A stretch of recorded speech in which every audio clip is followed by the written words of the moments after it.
Well guys, that's me spent a week with the Astro. It's time for the verdict. What do I think of it? Well, I personally think it's fantastic. It's been probably the greatest gaming thing I've ever bought. It was everything I'd hoped it would be. Like a good woman, beautiful to look at, wonderful curves, and you can play with it for hours. But in all seriousness, yes, it's been a fantastic purchase for myself. Saying that though, is it worth the money? I did, as I said in my last video or the video before, I spent £780 on it. A hell of a lot of money for something, anything really. Considering my car, my Audi only cost me £600. But for myself, it's worth it because of the main PC inside of it. The reason I feel it's maybe not worth it for myself, if I was collecting PCBs, I don't think it's worth it, to be honest. Because to pay say £700 for the cab and then to spend another £100 to £200 on PCBs is a hell of a lot of money. PCB collecting something I'm not going down. It's a route I'm not taking. I don't know enough about them, I can't fix them myself, so I'm not buying them. And also the PCBs that I like the shooters and that, are several £100. A lot of money just for a game. So in terms of that, I don't know if I would have bought one without the main PC inside of it, because it basically has every game I could ever want inside of it. How I feel about MAME is still the same as I used to feel about it. It's a good thing and a bad thing. It's good because you can play any game you really want. It's bad because even though I've used it in the past, I still felt overwhelmed with this. It's a hell of a lot of games to go through to try and pick some you like. I've basically spent a few nights just going through all the lists to try and pick some favourites and things like that. So again, I've only playing them for 5 minutes. For the past few nights I've played a good few games through to completion. Like I played Golden Axe for the first. I've never ever played Golden Axe to completion before, so I played it on this the first time with a couple credits. Great game. So yeah, so it certainly is. Anything to do with emulation is a catch-22. And that brings me on to my next problem with it. Obviously I'm downgrading a lot of my games, I'm only keeping my shooters, most of my shooters anyway. And that's the problem. One of my favourite games ever is Hyper Duel for the Sega Saturn. Paid a lot of money for it. Loved it to bits, I've been playing it non-stop for several months. Played through it on this a few nights ago. And to be fair, I don't think I'll ever touch the Saturn version now.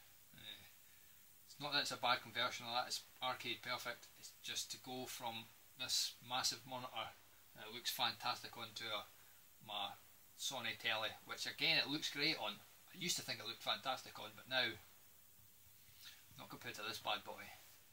So again, it's made a lot of my games redundant. I don't know what I'm going to do, whether to keep them. At the end of the day though, it's really just money sitting on the shelf for no reason. A lot of games are like that.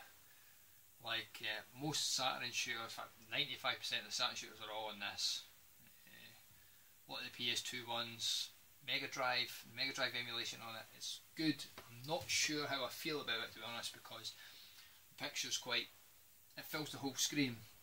I don't know, it looks good but I'm not sure, I don't know. But yeah, so that's one of the problems I face now, whether or not just to keep my games. Yeah, so, and the final point I'll make is this was meant to be the end all of everything. A dream purchase, candy cab, in your games room. Never have to buy another game ever again, in theory. Basically what it's done is opened up a whole fucking Pandora's box, because now I'm thinking I could maybe squeeze in a few more cabs here. And after looking on the forums, speaking to a few like-minded people who know who they are, it's quite a cheap hobby to get into. There's definitely an expense, like everything, there's a whole range, full spectrum of prices and that, but you'd be amazed at some of the prices some of these cabs can be sold for. I'm talking couple £100 to get some fantastic ones. So yeah, the missus isn't the best happy. I've already started making preparations for I've got a shed out the back. there's a decent shed, and I was just speaking to Craig actually just before I filmed this. Craig's here again. I could probably squeeze in five or six cabs in that shed. So yeah, I actually 2 days after I bought this, two actually came up on eBay just up the road from me, and I basically bought them over the phone, spoke to the guy. I was speaking to Paul Bradley about them. It was a Supreme Video one and a vertical, I can't even remember what make it was, an AMR or something like that. Both just Jammer cabs. The guy basically wanted, like, I was going to get them both for 120 quid. One had a 61 PCB in it. So I agreed to take them. The guy was happy with that. But then I got a phone call like the day I was going to pick it up to say, because he was trying to sell a fruit machine as well. And I told him I wasn't interested in that because I was an old fucking banger at one. But he basically had a phone call to say the guy was happy to take the fruit machine as well. So he basically took the lot, which I was pretty gutted with, to be honest, because a vertical screen one would have been nice for a wee dedicated Donkey Kong cab. But yeah, so that's basically what's going to happen. I'm probably going to buy a few arcade machines, hopefully. I'm not rushing out to buy them, but as I say, I'm downgrading a lot of my systems. I'm still actually, this kind of came at the wrong time for me because I've not long got an Xbox One. I'm still enjoying that. I'm still enjoying my PC Engine Super CD-ROM that I got for my Christmas. Not really gave that nearly enough love. I've only really played about 4 or 5 games on it, so there's quite a lot I still want for that. So yeah, so that's what basically what I'd like to do is make a few, get a couple of dedicated racers, maybe a shooter cab, have a few plans up in the noggin to make a few sort of hybrid old and new cabs, like a Time Crisis and a sit-down racer. So yeah, so it begins. Everyone always said that to me, as soon as you buy one, that's it, the floodgates open. So I don't think I'm going to be buying too many dedicated machines that are like your standard arcades, because I've got them all in this, and this is yeah, this is fantastic. So yeah, I'll leave it at that, guys. So to sum up, if you could afford one, buy one. It is, I mean, I've played Emulation and that on Xboxes, on that cab behind me, that MAME cab I built. Nothing can compare for how good things look on this monitor. It's fantastic, and not only is that, but it's a sexy, beautiful beast. It really is a beautiful monster. So yeah, if you can afford one, buy one. Especially if you get one with MAME. It doesn't matter how you feel about collecting genuine items and things like that. If you could get one with MAME PC inside of it, then you will never need to buy another game again. Everything looks better on it than TVs. It would have been nice to get, originally I would have liked a cab that I could hook up a 360 to, so I could play the shooters on that. I did think about buying a Naomi as well, because you could pick them up for pennies, like £300–400 get a Naomi, and just having my Dreamcast and my 360 running through it. But I've been told by Beeps, I think it was Beeps that mentioned it, that you could actually hook up consoles to this as well. You just have to, you get this little device that you could plug skirts and everything in. So I'll maybe go down that route eventually, but I'm in no rush. So yeah, there you go, guys. Leave it at that. Best decision I ever made buying one. Loving it. But unfortunately it started a whole whirlwind of fucking madness.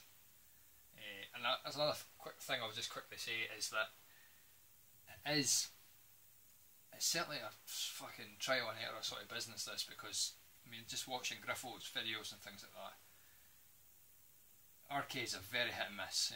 Luckily I've got somebody in my town that fixes them. It's like an amusement company, so hopefully I'm going to pay them a visit actually and see if they could do small repairs, because one minute it could be working, the next minute it could cost you a small fortune. I did have 2 scares with this actually. When I was putting it all back together, I couldn't get the monitor working, and I was almost in tears. I thought I'd maybe wasted 800 quid. It turns out it was just a loose, the VGA connector just came loose, it wasn't in right, but I did fucking shit myself, to be honest. And also one day I was playing it for about 4 hours, all of a sudden the screen went and it started displaying 31 kHz again. So I was fucking panicked there because I'd read all these things on the forum that if you put like a higher frequency through the screen, you could fuck the tube and everything in it. So, but luckily I don't know. I think the PC just fucking reset itself or something like that. It just got tired. So yeah, so I have just two wee fucking basic scales. But if that had been a serious thing, because to be honest, I didn't know too much about them. Like for instance, I know the monitors, the CRTs could hold a charge. I didn't realise they were quite so lethal. These ones apparently discharge once you switch them off. But when I was putting it all back together, I had my hands in the back and everything. I was just fucking ripping things out and putting things back in there. So I was a bit gung-ho at that, which is a bit silly, to be honest. So do a wee bit of research. Because obviously I've went for an Astro City, but there's different cabs for everyone. So yeah, that's what I'll finish up on. Do your research. I'm rambling on here. But overjoyed bit, guys. I hope everyone could at least play on one at one point in their life, because it really is a fantastic experience. Leave it at that. Next video will be my top 20 Saturn insurers. I'll hopefully try and get that up at the end of the week. And